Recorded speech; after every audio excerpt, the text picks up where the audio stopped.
Nanda Aprilia kembali di segmen untuk mengulas harian Kompas yang terbit di hari ini, Kamis 12 Juni 2025. Kita akan lihat langsung ke saudara di halaman muka harian Kompas hari ini, ada judul besarnya di sini. Ini masih terkait dengan dinamika unjuk rasa yang terjadi di Los Angeles. Dari hal ini, Trump makin keras tangani unjuk rasa. Dari hal ini, saudara, unjuk rasa menentang deportasi imigran di Amerika Serikat meluas ke berbagai kota. Para aktivis merencanakan aksi yang lebih besar pada hari-hari mendatang. Hingga Rabu kemarin, saudara, unjuk rasa merembet dari Los Angeles ke kota lain di California, New York, Atlanta, dan Illinois.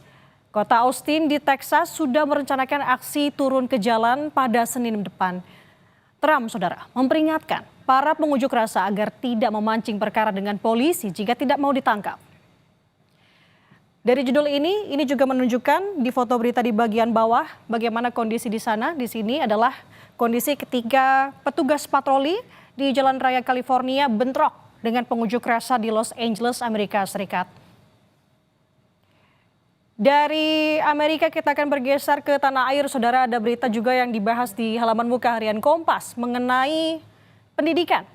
NTT terapkan kurikulum yang adopsi keragaman pangan lokal. Di tengah isu defisit beras di Nusa Tenggara Timur, upaya terobosan berusaha dibuat dengan mengandalkan kembali keragaman pangan lokal kepada anak-anak sekolah. Kurikulum pendidikan yang mengadopsi keragaman pangan lokal itu diluncurkan di Kabupaten Timur Tengah Selatan tepatnya. Kita akan bergeser ke halaman 15, saudara. Di halaman 15 ada judul besarnya Jemaah Haji mulai pulang ke tanah air.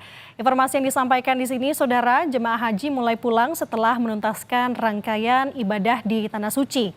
Jemaah asal Indonesia berangsur pulang ke tanah air. Yang sakit diupayakan pulang lebih awal tanpa sesuai kloternya. Sementara itu, jemaah gelombang kedua yang saat ini berada di Mekah masih menunggu pemberangkatan ke Madinah selama menunggu jadwal pemulangan. Jemaah menghabiskan waktu dengan menyelesaikan tawaf ifadah dan tawaf wadah yang selebihnya bersantai dan juga berbelanja. Dan saudara, untuk informasi lebih lengkapnya Anda bisa membaca harian Kompas yang terbit hari ini atau juga bisa mengaksesnya melalui kompas.id.